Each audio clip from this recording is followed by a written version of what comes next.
Olá aos nossos ouvintes investidores. Bem-vindos a mais uma análise aprofundada aqui no nosso espaço. Olá, é um prazer estar aqui de novo. Hoje a gente separou um material bem interessante, viu? Muitas fontes em vídeo, análises quentinhas sobre empresas que, olha, estão dando o que falar no mercado. É verdade, tem muita coisa acontecendo, né? Muita dinâmica. Exato. E a nossa missão aqui, como sempre, é tentar destrinchar isso tudo, sabe? Separar o que é ruído do que realmente importa e entender as estratégias, os cenários. Uhum. E o que pode impactar os investimentos lá na ponta, né? Isso. Vamos passar um pente fino hoje em gigantes como Nvidia, Intel, vamos mergulhar também no Brasil com Copel, São Carlos, Vale. E tem varejo também, né? Walmart, Tanger, um panorama bem completo. Completíssimo.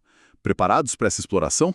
Então, bora lá. Vamos nessa. Começando pela bola da vez, Nvidia. A expectativa para os resultados trimestrais estava lá no teto, né?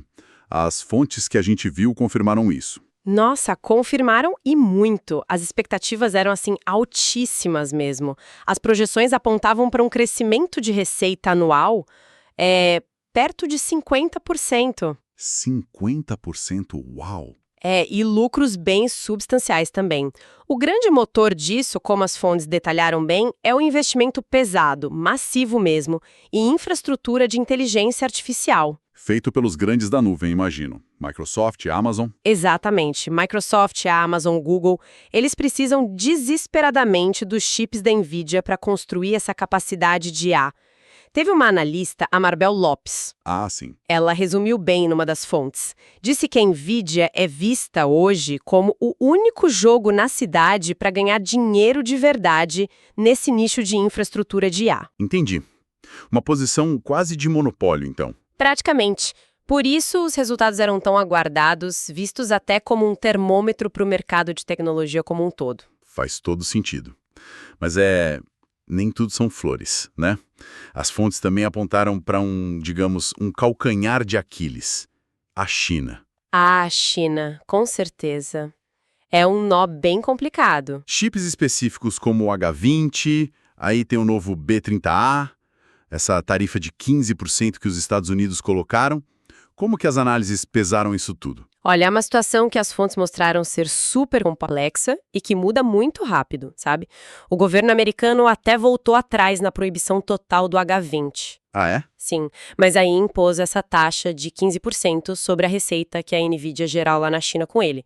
E tem mais, né? As fontes mencionaram relatos de que Pequim estaria meio que... Incentivando a não comprar. Isso, incentivando empresas chinesas a usarem soluções locais. Enquanto isso, a Nvidia já está desenvolvendo outro chip, o B30A, específico para eles, mas que ainda depende de aprovação de Washington. Que confusão. É uma dança bem delicada. Totalmente. Analistas como Gil Luria, por exemplo, classificaram a China como um wild card, uma incógnita mesmo no curto prazo. Um wildcard que pode mexer bastante com os números, né? Mas a aposta geral das fontes, então, é que a demanda fora da China segura a onda? Exato. Essa foi a visão predominante nas análises, como a do Luria.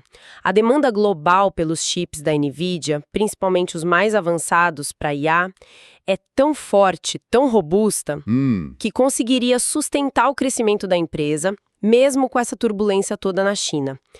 Também mencionaram a habilidade do CEO, o Jensen Huang. A diplomacia dele, né? Essa habilidade diplomática dele para navegar essas tensões todas. E, claro, ficar de olho na concorrência chinesa que está surgindo, né? DeepSeek, Huawei, estão correndo por fora. Entendi. E essa demanda toda nos leva para outra discussão quente que apareceu bastante. A tal bolha de IA. O Sam Altman, da OpenAI, tocou nisso. Pois é, ele mesmo levantou a questão. E teve aquele estudo do MIT que você mencionou, mostrando que 95% das empresas ainda não estão vendo retorno no investimento em IA. Isso é forte, né? Será que o pessoal está animado demais? Olha, as fontes trouxeram bem as duas visões. De um lado, tem gente como o CEO da Appian, o Matt Calkins. Ele foi bem enfático, disse que a IA é sim super valiosa. Mas com um porém, imagino. Exato. Ele disse que ela precisa ser aplicada no lugar certo, sabe? Nos processos centrais das empresas, onde realmente faz diferença e não em tarefas secundárias bobas, foi a expressão que ele usou. E Twilling. Bastante. Ele acredita que o valor tá lá, mas a aplicação ainda tá, digamos, amadurecendo. Certo. E qual seria o contraponto a essa visão? O contraponto vem justamente desse estudo do MIT e do questionamento sobre o ROI, o retorno sobre o investimento, né? Principalmente desses gastos gigantescos dos hyperscalers. Dos provedores de nuvem. Isso.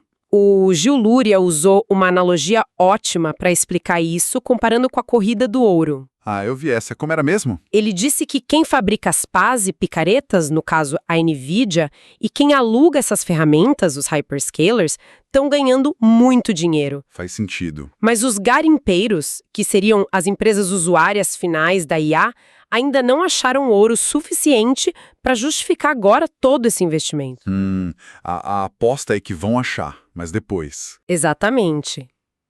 A aposta, segundo ele e outros analistas, é que os ganhos de produtividade virão, sim, e vão justificar tudo isso, mas talvez num horizonte de, 2 a 5 anos. Não é para já. Essa analogia é perfeita, deixa bem claro.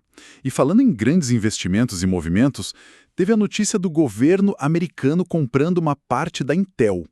Isso gerou barulho, né? Gerou bastante. As fontes explicaram como foi isso. Não pareceu uma estatização clássica. Não foi mesmo. As fontes explicaram direitinho. Na verdade, foi a conversão de uma parte dos subsídios que já estavam previstos para a Intel lá pela Lei CHIPS. Aquela para incentivar a produção de chips nos Estados Unidos. É essa mesma. Converteram parte desse dinheiro em participação acionária, mas tem um detalhe-chave. Essa participação não dá direito a voto. Ah, importante isso. A asset da Casa Branca, numa entrevista que foi repercutida, fez questão de negar que era aquisição ou que ia ter interferência do governo. Ele chamou de pagamento inicial para um fundo soberano.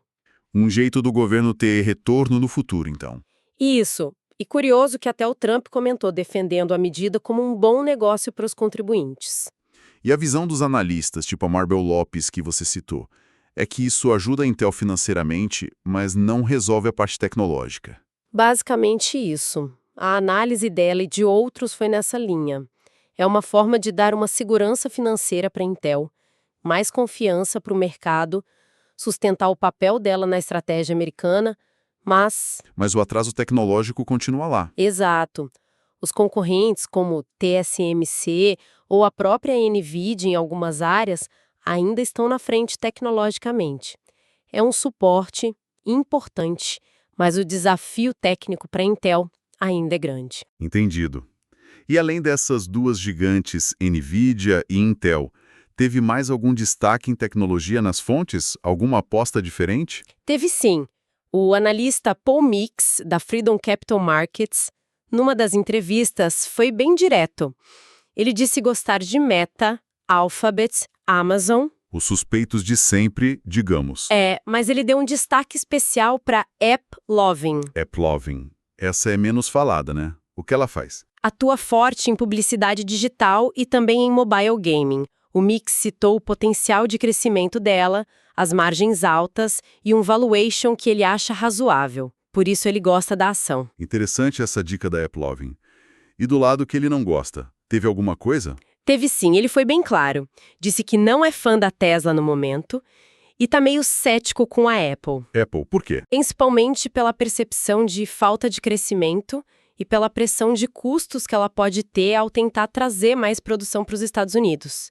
E sobre a Microsoft, ele acha ótima, mas achou a ação cara agora. Uma visão bem definida, então. Bem definida, onde ele vê valor e onde ele tem um pé atrás no setor. Legal. Essas visões setoriais ajudam bastante. Agora, essa mistura toda de tecnologia de ponta, governo entrando no jogo, apostas de longo prazo, isso também acontece aqui no Brasil, né? Com as nossas características, claro. Com certeza. Vamos olhar o que as fontes trouxeram da Copel, por exemplo. Ela anunciou a unificação das ações, migração para o novo mercado da B3. Como as análises viram isso? Olha, a visão foi majoritariamente muito positiva. Fontes como a análise do Thiago Reis, por exemplo, detalharam bem o processo. A Copel acabou de concluir a privatização, né? Sim, recentemente. E ela já vinha num trabalho forte de melhorar a governança desde 2019. É uma empresa reconhecida pela eficiência, tem uma das menores perdas de energia do país, É uma boa empresa operacionalmente. muito boa. E essa unificação das ações, juntar a ON e PN numa só, a CPLE3, e ir para o novo mercado, é vista como o passo final dessa modernização toda. E o benefício prático para o investidor? Qual é o principal, além de simplificar? Um ponto que destacaram muito foi a adoção daquele limite de voto de 10% no estatuto, parecido com o que fizeram na Eletrobras. Ah, após Ampio, para proteger de interferência política? Exatamente. Funciona como uma proteção para os minoritários contra futuras tentativas de ingerência política, mesmo o governo do Paraná ainda sendo um acionista relevante. O modelo foi apresentado como moderno, alinhado com as melhores práticas. E que beneficia todo mundo no fim. A ideia é essa: beneficia a empresa, destravando o valor, melhorando a percepção dela, e beneficia o próprio governo do Paraná, que, como acionista, também pega carona nessa valorização. Parece um movimento bem pensado para blindar e valorizar. Realmente, um passo importante pós-privatização. Outra brasileira que chamou atenção nas fontes foi a São Carlos, a SKR3. Parece que ela está se reinventando, né? O CEO foi bem claro numa entrevista. Exatamente. A São Carlos é super conhecida no mercado imobiliário corporativo, né? Retrofit de escritórios, os best centers. Sim, um nome forte. Mas a estratégia nova é bem diferente. Eles estão vendendo uma parte grande dos seus imóveis para fundos imobiliários, os FIIs. Vendendo para FIIs, e aí? O pulo do gato é que eles não saem totalmente. Mantêm uma participação pequena nesses FIIs e, mais importante, passam a ser consultores e administradores desses fundos. Ganham com serviço com a expertise deles. Interessante. Viraram gestores dos próprios ativos que venderam. Esperto. E o objetivo financeiro disso? O CEO, Gustavo Mascarenhas, foi claríssimo na entrevista.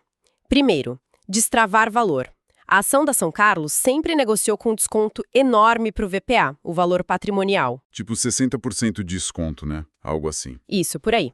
Vendendo a preço de mercado para os FIIs, eles realizam esse valor que estava escondido. Segundo, ficar mais asset light, menos capital empatado em tijolo. Entendi. Terceiro, gerar receita recorrente de serviço, com taxa de administração, consultoria.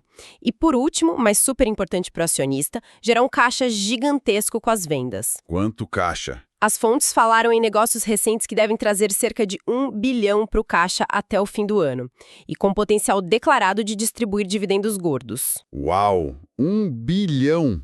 É um plano bem agressivo para realizar valor rápido. Parece que sim. Uma forma rápida e inteligente de atacar aquele desconto histórico da ação. Faz sentido. E, ainda no Brasil, a Vale querendo dar um status novo para o minério dela, o de alto teor, que é classificar como estratégico. Qual a ligação disso com transição energética que as fontes falaram? A ligação é total e foi bem explicada. A Vale argumenta que o minério dela, principalmente de Carajás e S11D, é único no mundo. Não só pelo volume, mas pelo teor de ferro, que é altíssimo, na casa de 65%, 66%. E por que esse teor alto é tão importante? Porque ele é chave para viabilizar o tal aço verde, o aço feito com baixa emissão de carbono. Esse minério permite usar tecnologias mais limpas e eficientes, como produzir HBI usando hidrogênio verde. HBI, o ferro briquetado? Isso. Ou usar os briquetes de minério feitos a frio, tecnologia que a própria Vale desenvolveu. E além disso, esse minério de qualidade também é essencial para fazer equipamentos de energia renovável, tipo torres eólicas, painéis solares. Entendi. Então a Vale quer posicionar o produto dela como essencial para a descarbonização. Exatamente. Ao buscar esse status de mineral estratégico, ela está dizendo: olha, meu produto é fundamental para a transição energética global. É um movimento parecido com o que o Canadá já fez com o minério deles. Um posicionamento estratégico de longo prazo, então. Agora, mudando rapidinho para o mundo das entregas, vimos a parceria entre iFood e Moto. Além do benefício para os entregadores, qual o impacto estratégico disso para o mercado? Olha, segundo o diretor do iFood, Thiago Viana, numa das fontes, a parceria tem vários objetivos. Para os entregadores que usam as duas plataformas, a ideia é dar ganhos extras até R$ 350 por mês, Como? compartilhando dados entre as empresas para identificar e recompensar os mais eficientes. Também facilita o acesso a motos para quem está começando, com calção reduzido na Motu. E pro iFood? Qual a vantagem? Para o iFood, o principal é aumentar a disponibilidade de entregadores, né? Principalmente em horário de pico. Isso pode levar a entregas mais rápidas para os restaurantes e para o consumidor final. A eficiência das motos da Motu, que gastam pouco, e a rede de manutenção deles também ajudam. Otimizar a logística e fidelizar entregador, basicamente. Isso, no mercado que continua super competitivo. Faz todo sentido, logística é tudo nesse negócio. Agora, saindo um pouco dessas empresas de tecnologia, mineração, infraestrutura, e olhando para o consumidor final, como as fontes que a gente viu enxergaram o varejo, principalmente lá nos Estados Unidos com Target e Walmart? O CEO da Tangery Outlets, o Steven Yoff, pareceu bem otimista numa entrevista. A visão dele, baseada nos dados da empresa, é que o consumidor, principalmente o que busca valor, que é o público de outlet, está resiliente. O pessoal continua comprando nos outlets. Sim, ele disse que o tráfego nos shoppings deles vem crescendo de forma consistente. A busca por marca conhecida com preço bom continua forte. Ele até citou que a volta às aulas foi saudável e que eles adiantaram promoções, talvez já pensando no impacto de tarifas. E eles estão fazendo algo novo para atrair gente? Estão sim. Ele destacou que estão colocando mais opções de comida, que ele acha que faz diferença hoje, mais entretenimento, programas de fidelidade melhores e trazendo lojas diferentes para os outlets, tipo Sephora, Ulta. Lojas de cosméticos em outlet? Interessante. Pois é, para atrair um público talvez um pouco diferente. E sobre as tarifas, a estratégia é aquela mistura. Absorver um pouco, repassar um pouco, testando até onde o consumidor aceita. Uma estratégia com várias frentes na Tanger. Já o Walmart teve aquela reação esquisita do mercado, né? Aumentou a previsão para o ano, o que é bom, mas a ação caiu. As fontes decifraram isso? Sim, as análises tentaram explicar. O lado bom, o Walmart realmente elevou as projeções de venda e lucro para o ano todo. Isso mostra confiança. Mas... Sempre tem um mas. Sempre. A empresa reconheceu nos comentários o aumento de custos por causa das tarifas de importação. Isso sempre deixa o mercado com um pé atrás. E teve também um custo não recorrente mais pesado, com seguro de invalidez de funcionário. Ah, isso impactou o lucro pontualmente. Exato, impactou o lucro por ação naquele trimestre. Foi o primeiro resultado abaixo da expectativa em lucro por ação em 3 anos, como uma análise destacou. Então o mercado focou mais nisso do que na melhora da projeção geral? Parece que sim, pelo menos parte do mercado. Mas teve uma voz experiente, o ex-CEO do Walmart, Bill Simon, que numa entrevista minimizou o impacto das tarifas ao longo prazo. O que ele disse? Ele argumentou que a maior parte das vendas do Walmart nos Estados Unidos é produto local, principalmente comida, que não sofre tanto com tarifa da China, por exemplo. E diz que a empresa tem conseguido aumentar a margem bruta, o que daria espaço para absorver custos. Ele diferenciou do caso da Target, né? Isso, ele contrastou com a Target, que teria mais exposição a importados e viu as margens caírem mais.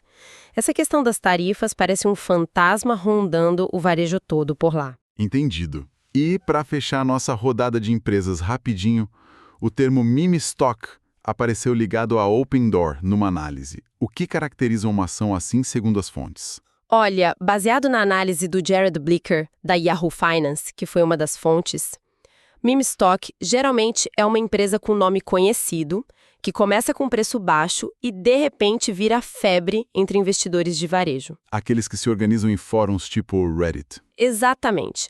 Outra coisa comum é ter muito short interest, muita gente apostando na queda. Aí o pessoal entra para tentar forçar um short squeeze, fazer o preço subir rápido. E geralmente tem uma narrativa forte por trás. E a Open Door teve essa volatilidade toda? Muita. Altas de centenas de por cento em pouco tempo. E outra fonte, com Anthony Pompiano, trouxe uma camada a mais. A ideia de que esses investidores não estão só especulando. Estão tentando influenciar a empresa. Isso. tentando atuar juntos para pressionar por mudanças na diretoria ou para a empresa focar em novas tecnologias, como IA. É uma dinâmica de mercado bem diferente. Bem particular mesmo. Ok, então cobrimos muito chão, tecnologia, Brasil, consumo. Hora de tentar amarrar as pontas. Considerando só o que a gente ouviu nessas fontes, os argumentos sobre NVIDIA, Copel, São Carlos, AppLovin, Vale, Intel, Walmart, Tanger. E levando em conta o cenário macro que as fontes também mencionaram, tipo a expectativa de corte de juros nos Estados Unidos pelo Powell, as tensões comerciais, tarifas e o cenário brasileiro com especulação política, dados de inflação do Focus. Qual dessas empresas parece ter o argumento mais forte para rentabilidade baseado estritamente no que foi dito? Certo, vamos lá.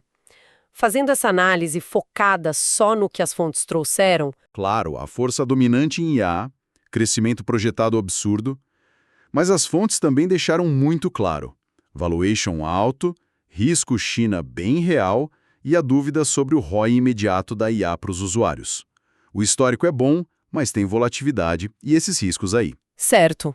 A Copel apresentou uma história bem positiva nas fontes: governança melhorando, setor elétrico mais estável e o gatilho da migração para o novo mercado com proteção.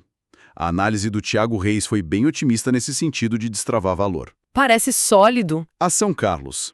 Essa teve o próprio CEO apresentando uma estratégia muito clara, direta e com um prazo que parece curto para destravar valor. O plano ataca de frente o desconto gigante da ação via venda para FIIs, gerando um caixa enorme, 1 bilhão, e com promessa de dividendo alto. A comunicação foi muito forte nesse sentido. Bem concreto o plano, né? Muito concreto, segundo a fonte. A AppLovin foi aquela escolha específica do analista Paul Makes, destacada por crescimento, margem e valuation que ele acha bom. Uma aposta mais de nicho, talvez. Isso. A Vale tem o argumento estratégico de longo prazo na transição energética, com o minério de alto teor como diferencial único. Visão de futuro. A Intel está tentando se recuperar com a ajuda do governo, mas as fontes foram unânimes. O desafio tecnológico principal ainda está lá. Entendi. E Walmart e Tanger mostraram resiliência no consumo de valor, mas estão na linha de frente do problema das tarifas, né? Isso pode afetar custo ou preço. Certo. Então, pesando tudo isso das fontes, Olha, considerando os catalisadores que pareceram mais claros, de curto prazo e mais bem argumentados dentro dessas fontes, a São Carlos SCR3 realmente chamou a atenção. O plano explícito comunicado pelo CEO para destravar o valor do desconto via FIIs, gerar caixa e dividendo, é um argumento muito forte que veio das fontes. A Copel CPL6 também apareceu forte pela combinação de governança, setor estável e essa finalização da modernização com o novo mercado. A AppLovin APPL fica como menção interessante por ter sido a escolha destacada de um analista com base nos fundamentos dela. e a NVIDIA. A NVIDIA, apesar de todo o poder em IA, carrega aqueles riscos e dúvidas sobre valuation, China, ROI, que as fontes discutiram bastante. O timing, segundo essas fontes, talvez seja mais complexo. Entendi. Mas é crucial reforçar, né? Nossa, fundamental. Essa análise é baseada única e exclusivamente nas informações e argumentos que estavam nas fontes que a gente usou aqui. Não é, de jeito nenhum, um aconselhamento financeiro, tá? Cada um precisa fazer sua própria análise. Com certeza. O contexto macro que as fontes citaram inclui essa expectativa de corte de juros nos Estados Unidos, que geralmente ajuda ativos de risco, mas também a persistência das tarifas que pesa no varejo. E no Brasil, falaram da especulação política e da melhora na inflação do Focus, mas também da saída de capital estrangeiro que preocupa. Perfeito. Excelente resumo, conectando tudo e destacando o que as fontes trouxeram de mais forte. Realmente foi muita informação hoje. Tecnologia, energia, imóveis no Brasil, varejo lá fora, cobrimos bastante coisa. Para a gente fechar, qual seria uma reflexão final, uma provocação para deixar com nossos ouvintes a partir dessa discussão toda? Olha, pensando no conjunto das fontes, tem um paradoxo que eu achei bem interessante e que vale a pena a gente ficar de olho. De um lado, a gente vê esses investimentos assim gigantescos e uma expectativa enorme em volta da IA, com a NVIDIA como símbolo maior. Sim. Do outro lado, como a gente viu no estudo do MIT e nas discussões sobre ROI, tem dúvidas bem concretas sobre o retorno disso agora, no curto prazo, para a maioria das empresas. E, ao mesmo tempo, a gente vê governos mais ativos nos mercados. Como na Intel, com as tarifas. Exato. Participação na Intel, tarifas, definição de modelos de governança como na Copel para blindade política. Então, a pergunta que fica martelando é: será que o verdadeiro ponto de virada para o impacto econômico da IA vai depender menos só da tecnologia evoluindo e mais de como essas novas regras do jogo, geopolítica, regulação, governança, vão facilitar ou dificultar a aplicação dessa IA de forma rentável lá nos processos centrais das empresas? Interessante. Talvez a chave não esteja só no algoritmo, mas em como a gente organiza o tabuleiro em volta dele, sabe? É algo para a gente observar com muita atenção, para além da tecnologia pura. Um ponto excelente para reflexão, sem dúvida. Mostra como a tecnologia não opera num vácuo, né? Com essa provocação, então, a gente encerra a nossa análise de hoje. Foi ótimo, como sempre. Até a próxima, pessoal, e desejamos muito sucesso aos investidores do futuro.